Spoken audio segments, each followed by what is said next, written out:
Bonjour à tous, nous allons vous proposer deux interventions de l'archevêque de Monaco qu'il a réalisées en fin d'année et en début d'année, tout d'abord dans les studios de TV Monaco et ensuite dans ceux de Monaco Info.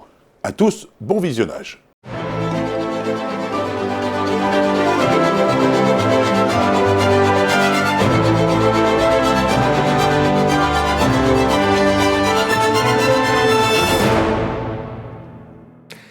Chers amis, bonjour, c'est dimanche et c'est Agora Monaco, votre magazine religieux, une coproduction du diocèse de Monaco et de TV Monaco que je suis heureux de vous présenter. Comme nous l'avions annoncé, en ce dimanche 28 décembre, c'est une émission spéciale avant de retrouver, comme d'habitude dans une vingtaine de minutes, la messe en direct de l'église Saint-Nicolas. Nous recevons aujourd'hui notre archevêque, Monseigneur Dominique-Marie David, pour une interview exclusive. Bonjour Monseigneur et merci de vous être rendu disponible. Bonjour Père Christian. Bonjour. Alors Monseigneur, je vous propose de commencer en regardant un sujet qui a été préparé par les équipes de TV Monaco avec notre ami Ferxel Fourgon, dans un lieu que vous connaissez bien, au lycée-collège François d'Assise Nicolas Barré, qu'on appelle ici FANB. On y va.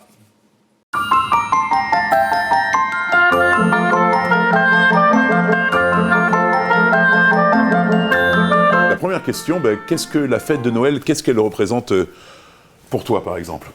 La fête de Noël pour moi elle représente un moment de partage qui réunit les familles et la naissance de Jésus. Je pense que c'est important, surtout pour les jeunes qui sont croyants ou pas, mais juste dans le fait de la tradition. Parce que c'est quand même un moment de partage et de retrouvailles entre familles. Donc, parce que c'est vraiment important, même pour le fait, pas forcément pour le fait de la religion, mais juste le fait d'être ensemble. Est-ce que tu penses qu'aujourd'hui, tout le monde se souvient vraiment de pourquoi on fête Noël? Non, pas tout le monde. Il y en a beaucoup qui ont oublié la raison principale.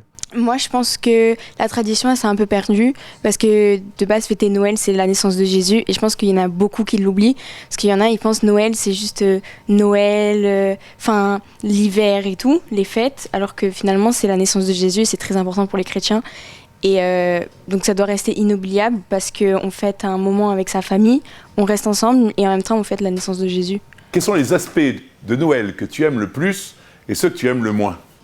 Les aspects de Noël que j'aime le plus, c'est quand on passe le moment entre familles et qu'on, par exemple, on prie avant de manger, on prie à la fin de la soirée. Et les aspects que j'aime pas trop, c'est le fait d'attendre le lendemain pour ouvrir les cadeaux. Moi, les aspects que j'aime le plus, c'est les moments de partage avec ma famille, que ce soit du côté de ma mère ou du côté de mon père, parce qu'on passe des bons moments à parler et tout. Et il n'y a pas vraiment d'aspect que j'aime le moins. Qu'est-ce que représente Noël pour toi? Est-ce qu'il y a quand même Jésus au milieu de cette histoire-là? Est-ce que toi tu le sais, tu le penses et ça suffit? Ou est-ce qu'il y a un peu plus? Non, c'est vraiment, on suit la tradition comme tout le monde suit la tradition. Ouais, je pense que c'est plus un effet de suivre la tradition, vu que tout le monde le fait et tout le monde ne le fait pas forcément pour Jésus, mais pour la religion.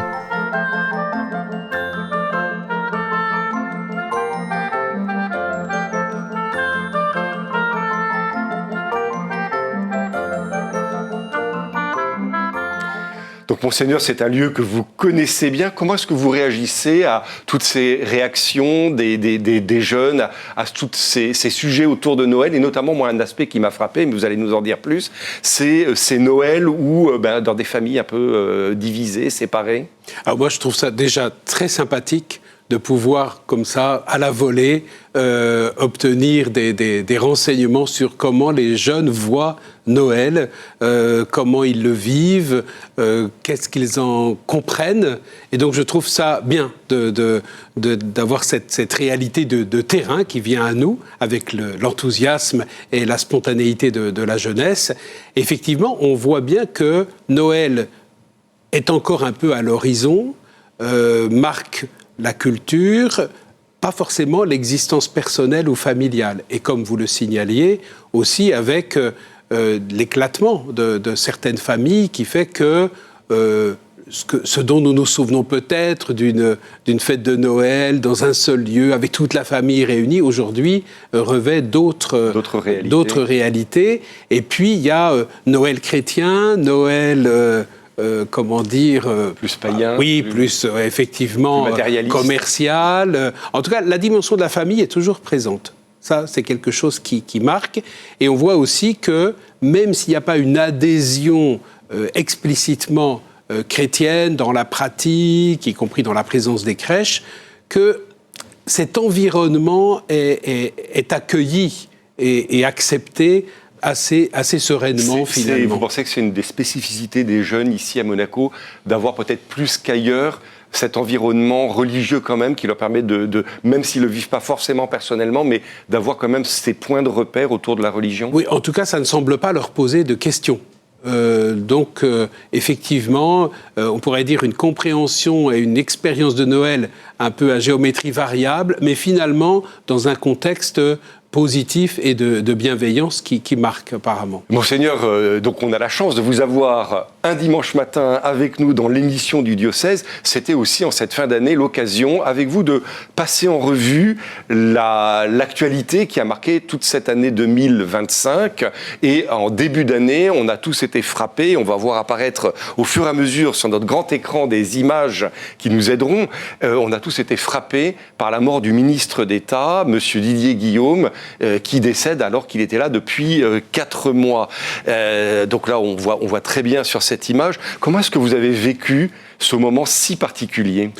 Bien sûr, dans la surprise et la douleur d'un départ imprévu, et bien sûr, là, en communion avec notre pays. C'est-à-dire, c'est aussi la particularité de la principauté, c'est que l'archevêque est immédiatement en prise avec les événements, heureux ou malheureux, qui marquent. Alors, tous les évêques sont attentifs à la vie de la cité, à la vie des institutions qui les entourent. Mais ici, notre proximité, notre collaboration, on pourrait dire quasi quotidienne, fait que pour un évêque, ce type d'événement, a une résonance tout à fait particulière. Et on voit bien sur cette photo, bien sûr, on ne voit que le chœur et les célébrants, mais c'était toute une assemblée, une cathédrale à l'unisson, pleine dans l'émotion, puisque M. Guillaume a quand même marqué en quelques mois... Vous aviez eu vous-même des contacts avec lui? Les premiers contacts, bien sûr, on n'avait pas pu beaucoup travailler ensemble dans la durée, mais effectivement, on a tous été touchés d'une personnalité joviale, enthousiaste, à l'écoute. Et comme je l'ai dit dans mon homélie d'ailleurs, ne croyons pas que ce ne sera qu'une parenthèse, mais que sa présence et son mode d'être continuera de nous inspirer, ce que je crois encore. C'est l'occasion pour dire, vous avez des contacts comme ça très réguliers avec les plus hautes autorités de la principauté. Vous travaillez main dans la main avec la plupart d'entre elles? Oui, alors en tout cas, le contact, il n'est pas seulement formel, et de fait, on essaye de maintenir ces relations, de porter des projets, d'être attentif. C'est une particularité de notre pays que l'évêque ait sa place au milieu des institutions officielles. Et je dois dire que d'une manière générale, les relations sont bonnes, constructives et appréciées. Alors un tout autre sujet, évidemment moins triste que celui qu'on vient d'évoquer, puis peut-être plus ecclésial, c'est la rencontre, on la voit à l'image, avec ce qu'on appelle le Seftel. Alors même moi, il faut que vous m'éclairiez un peu, qu'est-ce que c'est que le Seftel? Alors la commission des évêques francophones pour les traductions liturgiques. Donc autrement dit, c'est un comité d'évêques et de représentants des différents pays francophones préparant et validant les textes utilisés pour la liturgie, de la messe, des offices, des sacrements, puisque nous avons une seule traduction en français pour tous les pays qui utilisent cette langue dans la liturgie, dans la prière de l'Église. Et là, par exemple, vous pourriez nous dire un peu, peut-être pas tous, mais quelques-uns de ceux qui vous entourent. De fait, vous avez des représentants de Belgique, de France, bien sûr, de Suisse, de Nouvelle-Calédonie, d'Afrique du Nord, du Canada, voilà, donc, et puis des représentants aussi de l'Afrique.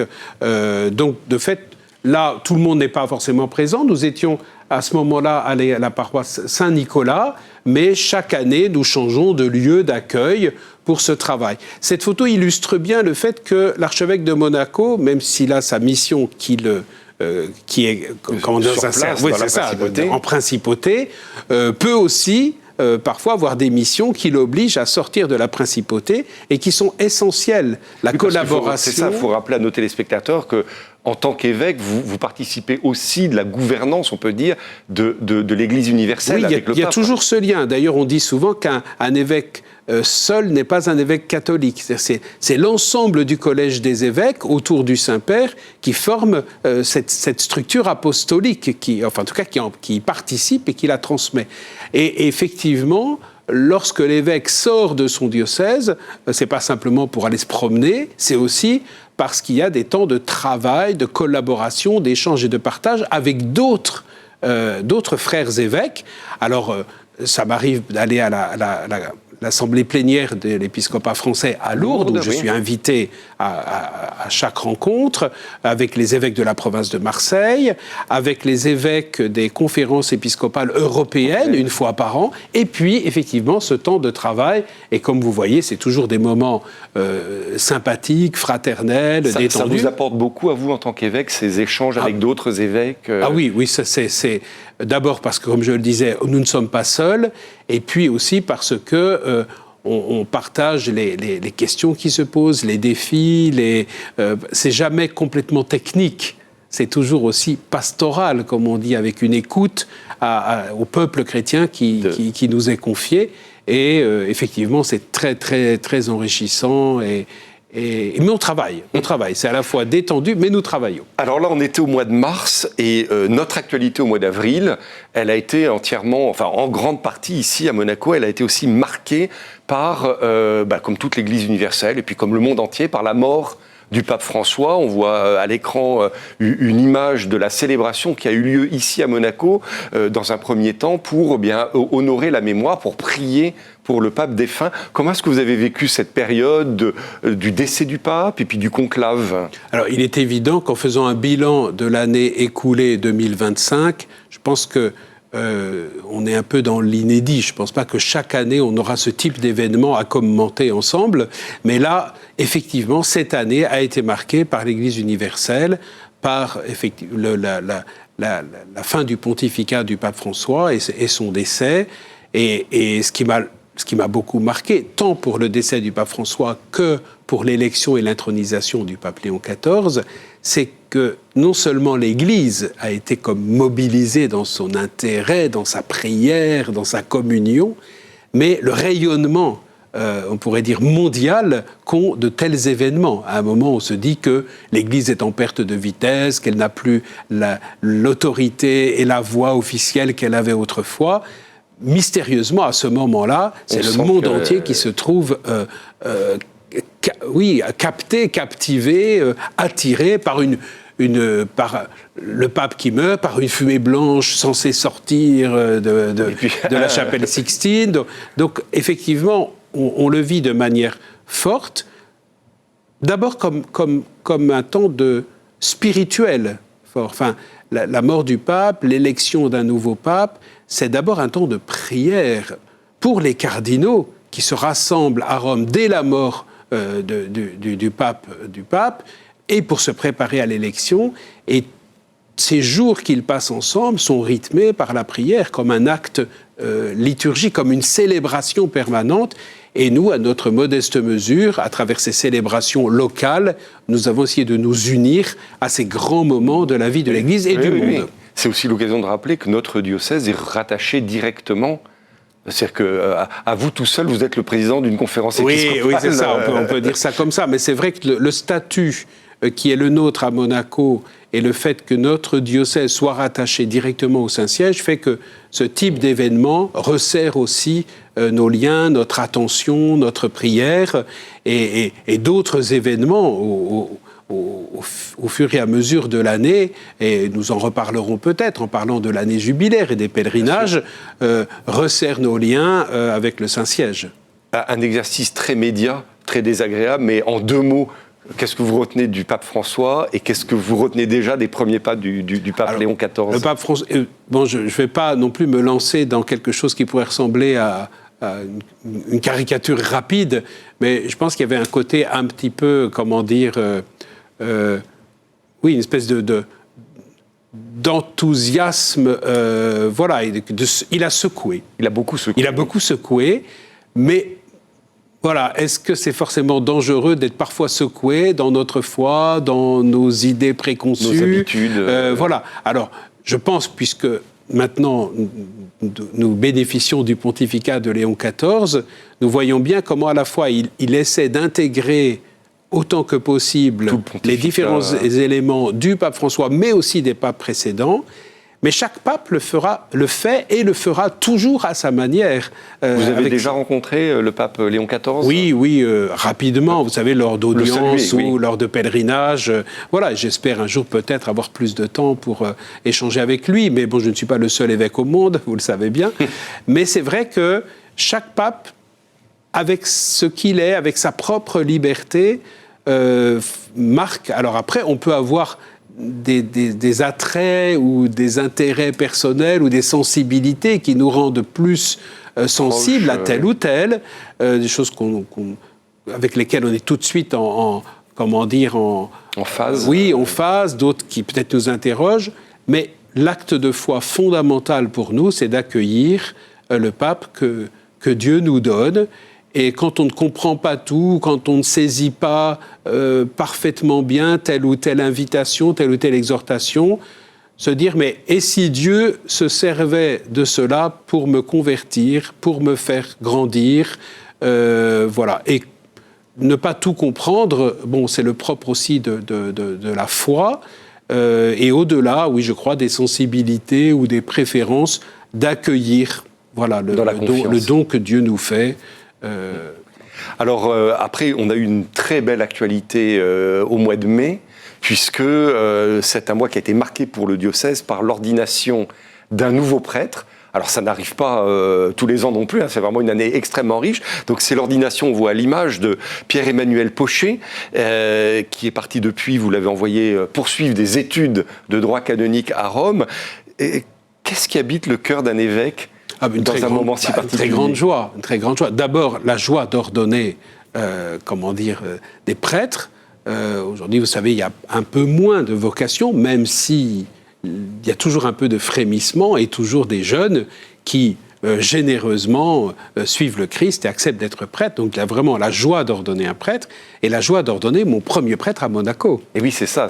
Voilà. Alors, bien sûr, Pierre-Emmanuel avait commencé le parcours de formation, le séminaire, bien avant que je n'arrive comme archevêque. Donc je bénéficie d'une vocation accueillie par mon prédécesseur, mais pouvoir arriver à ce jour, qui n'est pas un jour de conclusion, qui est un jour de lancement sur le chemin de la mission, c'est la joie d'un prêtre, de pouvoir transmettre par ses pauvres mains, par l'imposition des mains sur la tête de l'ordinant, cette grâce qui vient de Dieu. Et à chaque fois, je me dis, qu'est-ce que le Christ doit aimer son Église pour lui donner encore des prêtres, de pauvres hommes qu'il a appelés à le suivre, non pas parce qu'ils étaient meilleurs que les autres, mais parce que son amour gratuit les a appelés à vivre comme lui et à donner leur vie comme lui. Et on a eu alors aussi, c'était pas la même période, mais on va en parler maintenant, on a eu aussi 2 autres ordinations dans le courant de cette année, qui sont des ordinations pour le diaconat permanent. Alors peut-être rappeler à nos téléspectateurs déjà, qu'est-ce que c'est qu'un diacre permanent? Alors, là on voit à l'écran Thibaut de Lassus. Oui, c'est ça. Alors effectivement, cette année a été très riche en ordination. Vous savez qu'il y a trois célébrations d'ordination, 3 degrés dans l'ordination. C'est le même sacrement de l'ordre, mais réparti selon les ministères. L'évêque est ordonné. Alors, on n'a pas eu d'ordination épiscopale cette année, puisque cette année, non. Vous avez toujours le même évêque jusqu'à nouvel ordre. Une ordination donc sacerdotale ou presbytérale avec Pierre-Emmanuel, on vient d'en parler, et 2 ordinations diaconales. On voit maintenant le deuxième, voilà, on voit Simon Hardis et puis Thibaut de Lassus. Donc effectivement, le degré du diaconat permanent qui a été restauré par le Concile Vatican II, c'est d'ouvrir la possibilité de l'ordination à des hommes qui peuvent être mariés, célibataires ou veufs, et qui resteront diacres toute leur vie. Voilà. C'est la distinction avec le fait d'être diacre en se préparant à devenir prêtre comme une étape préparatoire. Donc c'est le même sacrement, simplement les modalités de la réception et l'état de vie de la personne qui le reçoit est différent. Et puis, comme l'indique le nom permanent, ces personnes sont destinées à demeurer dans cet état et ce ministère de diacre.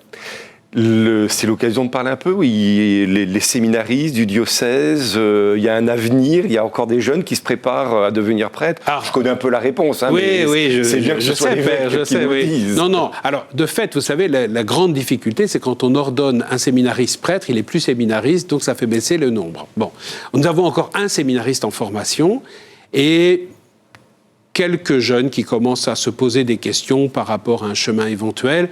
Mais vous savez, on accompagne ça avec beaucoup de délicatesse, ça nécessite un vrai suivi. Oui, surtout dans une église qui tangue un peu, en tout cas au Mais moins aujourd'hui, avec aussi les jeunes dont nous reparlerons, qui finalement trouvent un nouvel intérêt à se rapprocher de l'église, il ne me semblerait pas si étonnant que de nouvelles questions se posent et que des jeunes s'intéressent à des chemins à la fois radicaux, mais aussi des chemins de joie. Parce que c'est peut-être ça, en parlant des vocations, on peut voir les vocations uniquement sur le registre du sacrifice, du don de soi, de l'effort, de la pénibilité d'un tel appel, d'un manque de reconnaissance dans certaines sociétés.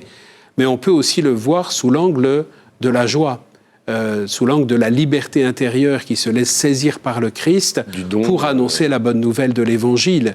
Et je pense que nous avons aussi, nous-mêmes, comme prêtres, évêques, à témoigner de la joie d'avoir été appelés, de la joie de servir et de la joie d'être disponible pour ce service. Alors les jeunes, justement, c'était notre thème suivant parce qu'on a eu un très beau concert avec le groupe Be Witness, qui est un concert de pop louange comme il en existe. Et quelle attention vous portez justement aux jeunes? Comment est-ce qu'on peut essayer de leur transmettre la foi, qu'ils se posent les bonnes questions et qu'ils trouvent peut-être aussi les bonnes réponses? Oui, je n'ai pas de stratégie particulière, mais je sais la nécessité d'être attentif à ces nouvelles générations qui, effectivement, ne sont plus aussi spontanément dans une culture chrétienne. À Monaco, peut-être un peu plus, mais il ne faut pas trop se faire d'illusions. Les jeunes sont très perméables à tout ce qui circule, très en lien avec les réseaux sociaux. Beaucoup. Voilà, où il n'y a pas que le pire. Et d'ailleurs, il y a une certaine forme de témoignage de foi qui se trouve aussi dans ces réseaux sociaux et qui les aide à faire des démarches et parfois même à frapper à la porte, comme on a aujourd'hui beaucoup de jeunes, adolescents, étudiants ou jeunes professionnels qui demandent le baptême ou la confirmation à un âge où normalement à Monaco les choses étaient déjà réglées. Donc il y a quelque chose de neuf qui apparaît. Alors nous, notre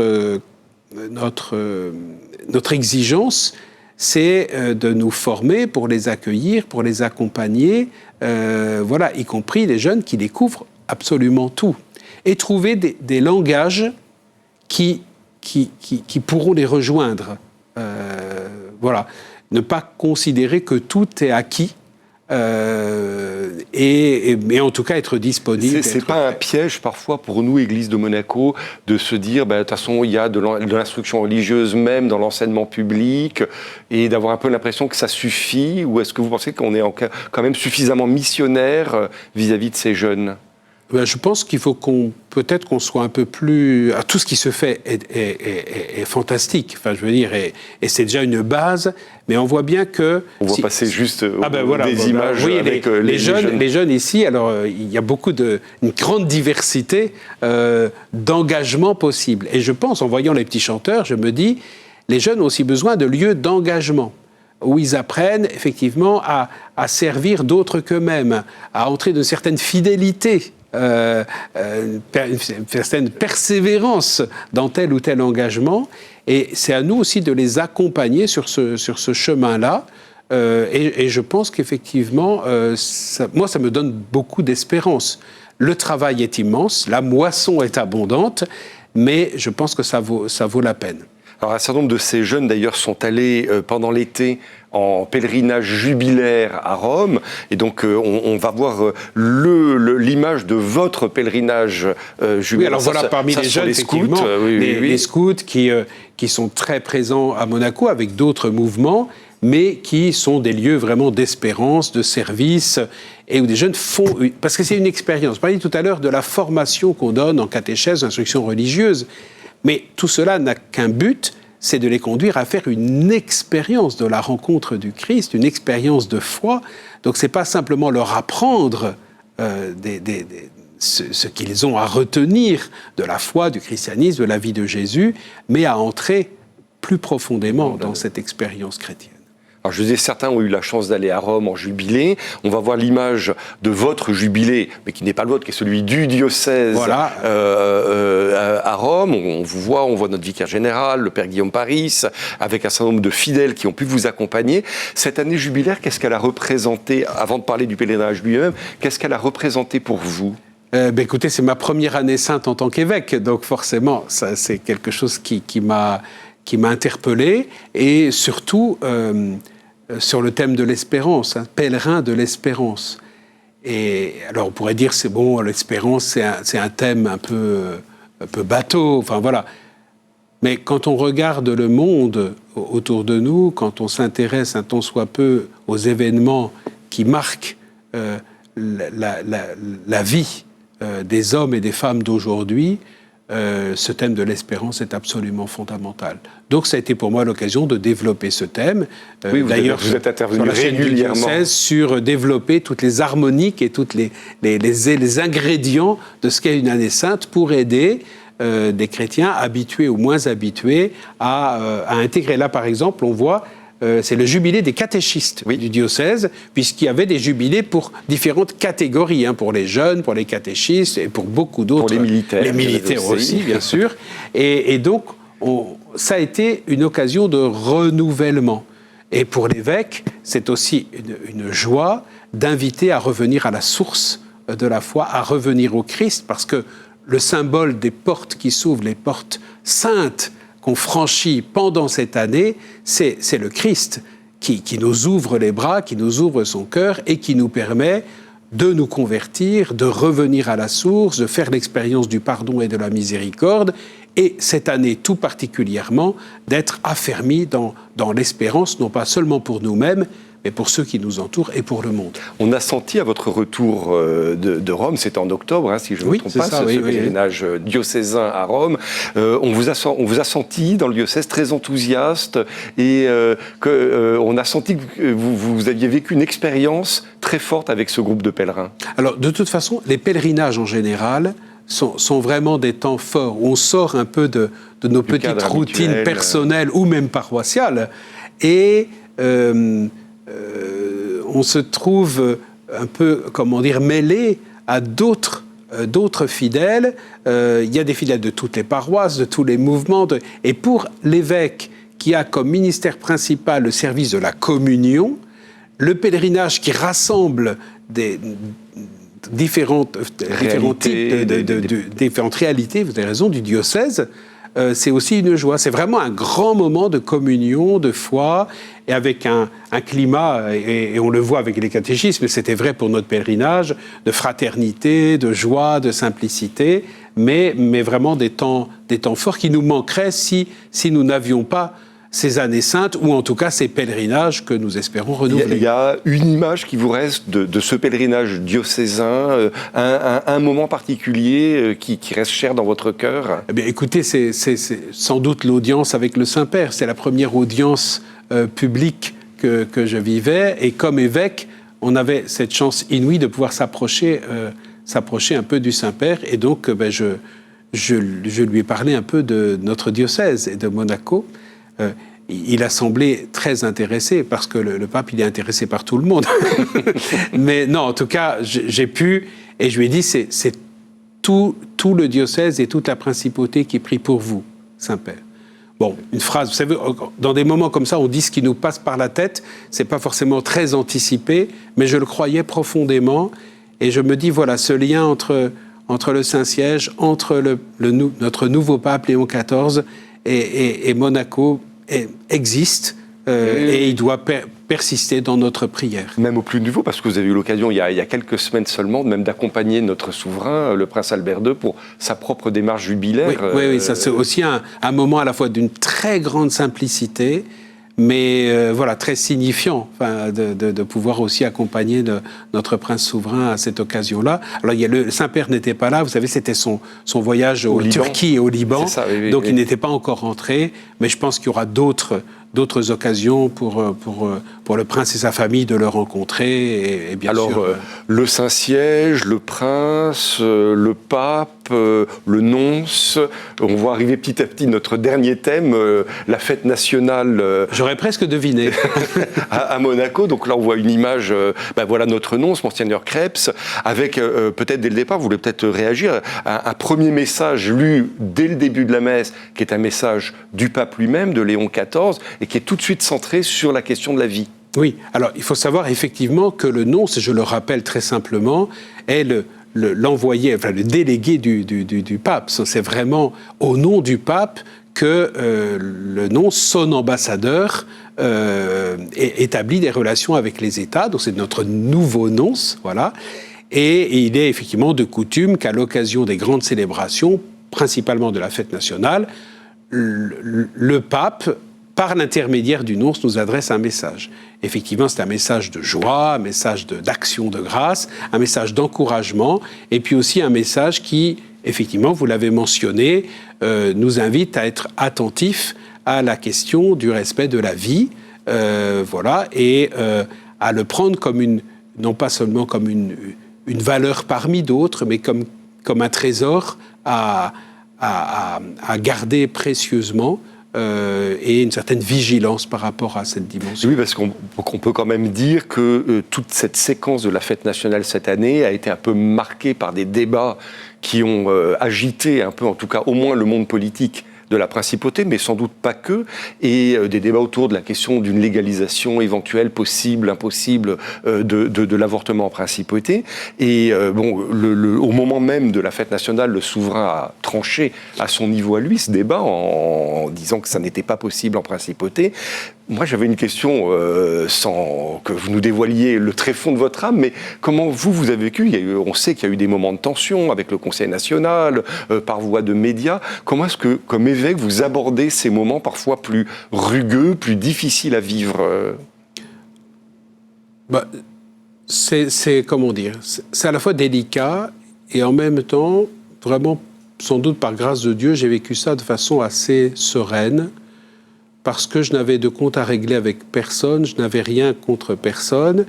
Je n'étais pas le messager de ma propre conviction, mais je suis simplement un serviteur de l'Église qui essaie de présenter ce que l'Église pense et annonce.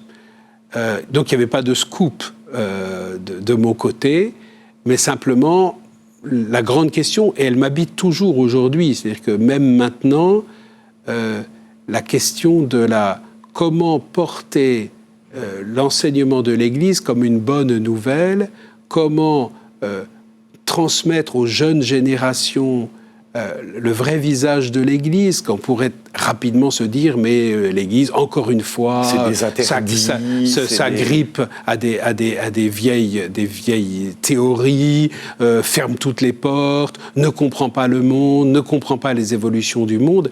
Donc aujourd'hui, c'est encore une question que je porte en disant, mais comment, sans abandonner ce qui fait vraiment la structure de l'Église, et parfois elle est parfois un peu seule à le porter, trouver des moyens pour communiquer positivement et avec enthousiasme le fait que l'Église porte toujours une bonne nouvelle.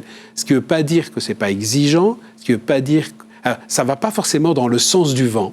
Ça, c'est sûr. Et aujourd'hui, on pourrait se dire, mais que fait l'Église ? Enfin, bon, quand même, pourquoi reste-t-elle arc-boutée ? Et donc, moi, j'invite à réfléchir. C'est-à-dire à sortir peut-être, et on peut le comprendre, de ce qui pourrait rester seulement dans le domaine de l'émotion, oui, voilà. c'est ça. Enfin, et on peut le comprendre parce que on est devant des souffrances. Et on peut pas d'ailleurs, le le nier. souverain lui-même, dans l'interview qu'il avait donnée, disait que c'était des sujets... Et qu'il va falloir qu'on traite, c'est-à-dire on ne ferme pas juste une porte. Et moi, j'ai toujours, même dans ma lettre pastorale sur le sujet, dit, mais où en sommes-nous de la prévention, de l'accompagnement réel à tous ceux et toutes celles, surtout, qui sont confrontés à des questions qui ne sont jamais neutres. Voilà, donc il faut le faire avec beaucoup de délicatesse, avec beaucoup de précautions, surtout quand on parle, pourrait dire, comme ça, devant des grandes assemblées, et alors que parfois ça nécessiterait des dialogues approfondis, on pourrait dire presque personnels. Personnels. Et donc j'invite aussi les chrétiens et les pasteurs de l'Église à être dans cette attitude d'accueil, d'accompagnement, sur tous ces sujets délicats. Il y en a beaucoup d'autres aujourd'hui qui traversent notre monde et qui parfois sont source de crainte, d'angoisse. Donc voilà, de maintenir que l'Église reste proche de tous ceux qui nous entourent, de tous ceux qui souffrent, de tous ceux qui s'interrogent, de tous ceux qui sont un peu perdus ou dans l'obscurité parce que les choix sont jamais faciles à faire dans une vie. Et c'est une exigence pour nous d'être encore plus disponibles. On arrive, Monseigneur, à la fin de cette grande interview que vous avez bien voulu nous donner. Quelques mots, dans quelques jours, c'est la nouvelle année qui débute. Qu'est-ce que vous avez envie de souhaiter à nos téléspectateurs et puis d'une manière plus particulière à tous les fidèles et à tous ceux qui habitent dans notre principauté pour cette nouvelle année qui va débuter? Alors, c'est vrai que nous allons clore l'année sainte et l'année de l'espérance. Moi, j'ai envie de dire, ne fermez pas votre cœur à cette espérance que nous avons accueillie, que nous avons nourrie cette année, et gardez cette flamme pour la nouvelle année qui vient, au-delà des vœux un peu traditionnels qu'on aime se faire. Voilà, moi je souhaite beaucoup d'espérance, de paix, et je prie pour que, même si d'un point de vue humain, on est parfois un peu découragé, que le don de la paix soit fait à tous ceux qui en ont besoin, dans nos cœurs, avec nos proches, nos familles, et bien sûr dans le monde et dans les pays qui l'attendent avec encore plus d'impatience. Monseigneur David, bonsoir. Bonsoir. Merci d'avoir répondu à notre invitation. Merci de votre accueil. En ce début 2026, quel message souhaitez-vous délivrer aux Monégasques? Alors d'abord, bien sûr, leur offrir tous mes vœux et peut-être en rebondissant sur le thème qui nous a beaucoup occupé l'année dernière avec l'année sainte, le thème de l'espérance, dire voilà, c'est pas parce que cette année sainte est en train de se terminer, que les portes se ferment, que nous n'avons pas fini d'espérer, et peut-être c'est encore ces vœux que j'aimerais redoubler cette année, que nous soyons illuminés par la flamme de l'espérance. C'est-à-dire qu'aujourd'hui, dans une société, un monde qui est confronté à de profondes tensions, de profondes crises, il y a encore de beaux motifs d'espérance. Alors bien sûr, nous ne sommes pas naïfs et comme tout homme, lorsque nous regardons autour de nous, nous voyons l'état de ce monde que vous venez d'évoquer, qui a de quoi nous inquiéter, qui a de quoi peut-être nous troubler. Mais c'est aussi notre rôle en tant que chrétiens et à Monaco et partout ailleurs dans le monde d'orienter le regard vers ce qui est parfois moins spectaculaire, moins visible et qui pourtant nourrit en nous cette dimension de l'espérance. Et quand on sait voir, on repère ces petites lumières qu'il ne faut pas oublier et qui peuvent transformer notre regard et notre vie. Avant de poursuivre résolument vers 2026, j'aimerais aussi tout d'abord que nous revenions sur l'année 2025. Ça a été une année très importante pour les chrétiens, marquée par de grands événements. Il y a eu le décès du pape François, puis l'avènement du pape Léon XIV. 8 mois plus tard, que retenir de son premier bilan d'action? Ce qui est intéressant, c'est que jusqu'à maintenant, il a surtout chaussé, effectivement, mis ses pas dans les pas de son prédécesseur. C'est inscrit dans le prolongement de l'action du pape François. Et l'année sainte est tout à fait extraordinaire, puisque c'est le pape François qui l'a décidée et qui l'a ouverte. et le pape Léon XIV qui est en train de la clore. Et même les voyages que le pape Léon XIV a faits en Turquie, au Liban, étaient des voyages déjà prévus et décidés par son prédécesseur. Mais maintenant que l'année sainte est terminée, qu'il a accompli les voyages que son prédécesseur avait envisagés, il décide de réunir tous les cardinaux pour ce qu'on appelle un consistoire. Et on imagine bien que dans les échanges, le travail qui va être accompli, il y aura sans doute de la matière pour les décisions à prendre dans les jours, les semaines et les mois à venir. Vous, plus personnellement, que retiendrez-vous de 2025 ? Quelles évolutions humaines, spirituelles, sociétales ? Personnellement, j'ai eu quand même beaucoup de joie, par exemple, à ordonner un nouveau prêtre. C'est mon premier prêtre à Monaco, 2 diacres permanents également. La joie d'accueillir beaucoup plus de jeunes étudiants, de jeunes professionnels qui frappent à la porte de l'Église, comme c'est le cas aussi en France, avec une augmentation considérable de ceux qui demandent le baptême ou la confirmation. Donc voilà, ça, ce sont des événements qui marquent. Alors en 2025, il y a également une question sociétale qui a été au cœur des débats au Conseil national et qui a amené une communication de la part du diocèse. C'est la thématique de l'IVG. Il était important à vos yeux que le prince souverain rappelle son attachement aux spécificités culturelles et religieuses de Monaco pour expliquer le non-prolongement de cette proposition de loi qui était venue au Conseil national. Alors, la vraie question, c'est comment interpréter le fait que nous soyons un État catholique, où le catholicisme est la religion de l'État et pas seulement la religion officielle.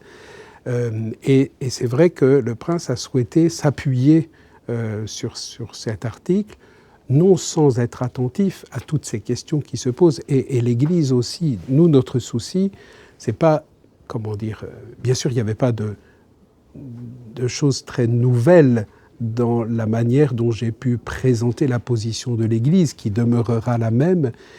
Ma préoccupation aujourd'hui, c'est que le travail reste à faire d'une information approfondie sur cette position de l'Église qui ne prend pas plaisir à s'arc-bouter sur des principes d'un autre âge, mais qui essaye de poser des questions sur la valeur de la vie, sur la manière d'accompagner. Et pour moi, aujourd'hui, le travail qui reste à faire, c'est la prévention, l'accompagnement, l'éducation. Et moi, j'encourage en tout cas tous ceux qui s'interrogent sur ces questions à creuser, à aller voir les textes. Mais pourquoi l'Église tient ces positions ? Quelle est la dimension positive qui se cache derrière ce qu'on pourrait imaginer comme négatif ? Et donc creuser, réfléchir, s'interroger pour aller plus loin dans la réflexion et dans le soutien à ceux qui en ont besoin. Vous évoquez la réflexion, l'accompagnement. Ce travail, vous le portez aussi au quotidien avec les jeunes de Monaco. Et ils sont de plus en plus nombreux. On a noté l'an passé notamment, alors peut-être aussi à la faveur de l'avènement de ce nouveau pape, une fois peut-être décuplé chez les jeunes. En tout cas, vous le pressentez ? Moi, je dirais en tout cas décomplexé. C'est-à-dire qu'on arrive à une génération qui peut-être n'a pas eu la transmission minimale de foi ou des gestes de la foi ou de l'intelligence de la foi, mais qui peut-être arrive avec une curiosité, une ouverture, qui nous renouvelle nous-mêmes, en tout cas qui nous interpelle. Lorsque l'on parle de la jeunesse, aujourd'hui on évoque fréquemment les réseaux sociaux, l'omniprésence des écrans. À l'heure où justement dans nos sociétés, le lien social, la solidarité sont mis à mal, est-ce qu'il y a un moyen d'encourager vers plus de fraternité au quotidien ? Et comment encourager cela ? Alors c'est vrai que les moyens techniques à notre disposition sont utiles et bien sûr nous faisons ce que nous pouvons pour maintenir ce lien, mais l'Église aura toujours cette vigilance pour que le contact à distance ne remplace pas les vraies rencontres, l'écoute réelle de ceux qui sont mis sur notre chemin. Et à Monaco comme ailleurs, nous souhaitons effectivement nous rencontrer. Pour conclure, quels seront les temps forts de 2026 pour le diocèse?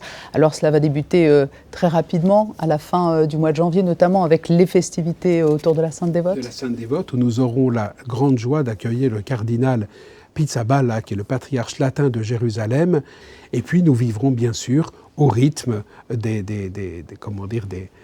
du calendrier monégasque auquel nous participons, les grandes célébrations liturgiques de l'année, peut-être d'autres ordinations. Puis vous savez, l'année dernière a été riche en surprises, peut-être cette année nous en réservera quelques-unes. Et nous retiendrons donc ce maître mot, l'espérance pour 2026. Merci beaucoup, Monseigneur David, d'avoir été notre invité. Je vous en prie, encore bonne année.